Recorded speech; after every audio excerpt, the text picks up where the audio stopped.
今天用我们的3剑客白大师给它搞里头 ，OK， 然后再来3瓶啤酒。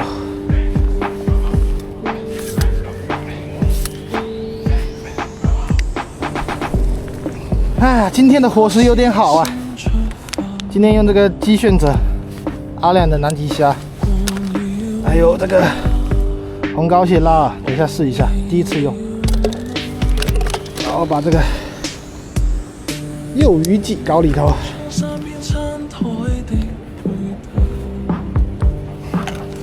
OK。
记得关注再走哦。